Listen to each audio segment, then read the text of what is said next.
Hello, I'm here. Okay, yeah. Sorry, I'm late, I know.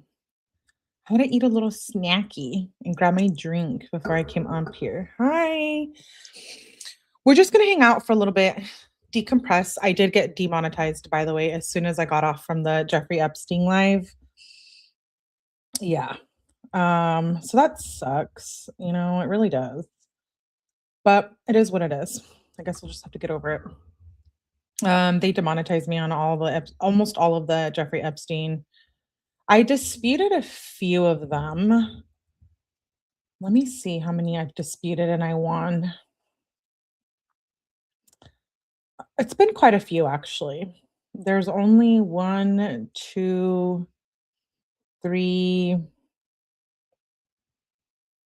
four. So there's four that I'm demonetized on Jeffrey Epstein.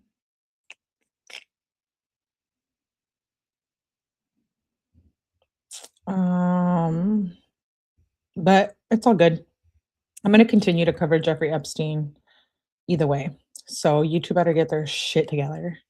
Just kidding. Anyways, welcome back. We're gonna hang out and watch some Nancy Grace and Brian Entin. This isn't much of a live other than just hanging out. The reason why I wanted to cover these two segments is because I did cover the Idaho 4 crime scene photos.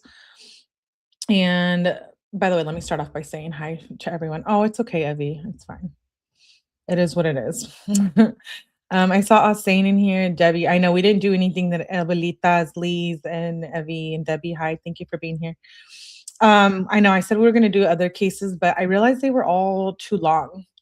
The deposition that we're going to watch tomorrow is like 4 hours, so I wasn't going to be up for that today. So we're just going to watch some Brian Entin. Oh, the Goncalves family is not happy with the crime scene photos and the way that the investigation was handled in Idaho 4 homicides, and they're not happy about creators like covering it.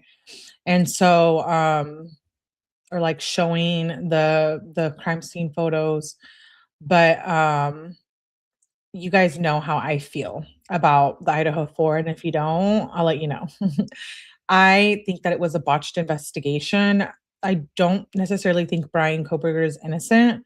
He obviously admitted to the guilt, to being, responsible for it, but I think there was other things going on in that case. And I'm not victim blaming anyone or the survivors, but um I have different opinions, I think, than a lot of people on the Idaho 4 case. So in this interview, her family isn't happy with the way the investigation was handled, which makes me think then they need to sue the police department, ISP, Idaho State Police, or and then about covering the crime scene photos. I think I did it respectfully. I tried to at least.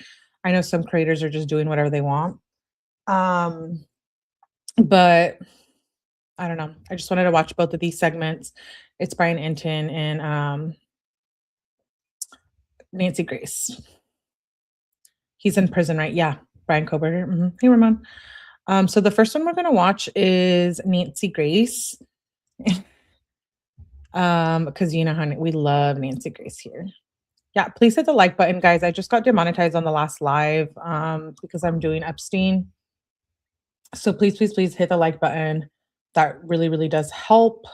Hopefully I can appeal it and see what's up with that. But you hitting the like button helps regardless of Epstein or not. So I appreciate it. Let me pull up my screen.